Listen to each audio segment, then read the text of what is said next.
Right, Endeavour, you join me for part two called Max in Mrs. Price's. The screaming was not coming from inside Fred's head. He sat bolt upright and stared around the stone room. Dawn was beginning to break. Con was pushing her hair out of her eyes and Lila was already on her feet. Max wasn't lying on the stone floor. Max was missing. Fred ran out into the stone square, staring around at the grey light, praying Max would jump out from behind a tree and stick his tongue out at them. "Max!" shouted Lila. "Maxie, where are you?" "Max!" roared Fred. The screaming stopped and the silence battered itself against his skin harder than the noise. "Not again," said Con, but there was no lightness in her voice. Then Fred's stomach suddenly turned cold, full of something writhing and maniacal. "Is that him?" He pointed at the sloping wall they had tumbled down to the foot of a tree. There was a bundle lying at its base. Fred sprinted to the bank, but Lila outpaced him, legs working like fury. Max lay in a ball. He was shaking, his spine convulsing against his shirt, and his breathing was rough and erratic. "Max," said Lila. "Max, are you hurt? Can you hear me?" And her hair fell over her brother's face. "Say something!" Max moaned and shook, and his lips formed shapes, but he spoke no words. "What's wrong with him?" said Con. "I don't know." Lila gathered him up in his arms and legs and his little body and stumbled forward. "I don't know, come on." And she tipped on a rock and nearly fell on top of him. Fred held out his arms. "Shall I carry him?" "No." She held Max tighter. "Where's the explorer?" she said desperately, and her eyes raked the city. "He'll be working behind the vine curtain," said Fred. Lila turned, shouting as they ran. "Explorer! Hey, you! Where are you?" Backer was tangled in her hair, clutching at her neck with both arms. She didn't seem to realise the sloth was there.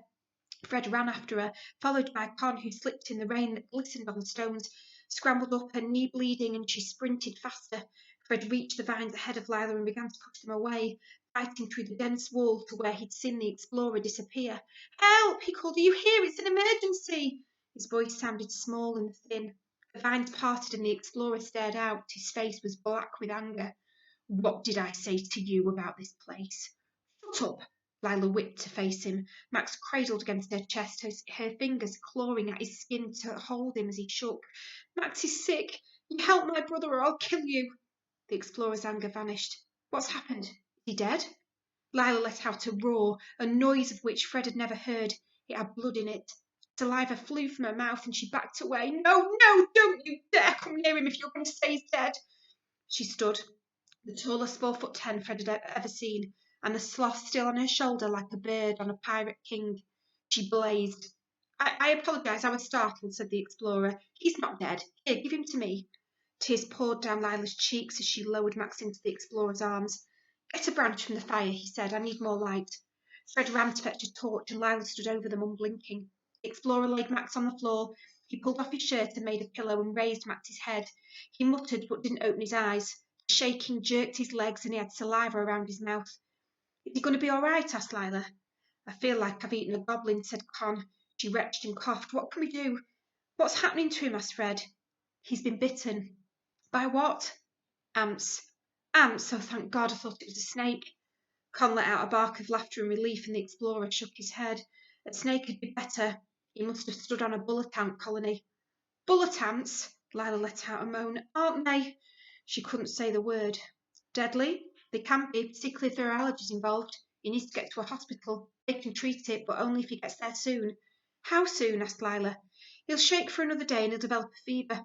The fever can't be allowed to last more than 5 days, a week at most. It will cause the brain to swell." So he's just going to die? That's it? You're going to let him die? You can't, I'll kill you." Her face and her eyes were wild. "No, of course not." The morning light showed the explorer's face was grey and suddenly ancient. "I won't let him die. Not another." Fred thought of the explorer's face that night around the fire as he talked about love. "How then?" urged Lila. "Let me think," said the explorer. His tone was measured. "There's no time to sit and think," said Lila wildly. "You don't care. You don't understand. You've got to do something now." "I do care. In fact, I do understand." In his arms. Sorry, Endeavour. "I do care. I do understand." Fred ran to fetch a torch. Lila stood over them unblinking. The explorer laid Max on the floor. He pulled off his shirt and made a pillow and raised Max's head. He muttered but didn't open his eyes. The shaking jerked his legs and the saliva around his... Sorry, Endeavour. Let's go to that back bit. I do care, in fact, I do understand.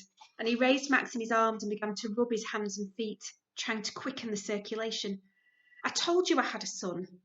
He stood and cradled Max against his chest. Come, this one will not die. But how do we get to hospital? Said Fred. You said the war could take a month, said Con. There's another way. What is it? Whatever it is, I'll do it, said Lila. Anything. Anything. You fly. Endeavour. What's going to happen tomorrow? And the first of our 2 chapters tomorrow is called Behind the Vines. I've got a bit of predicting for you to do tomorrow, so make sure you don't have a sneaky listen before you do the English activity. Have a great day, and I'll see you soon.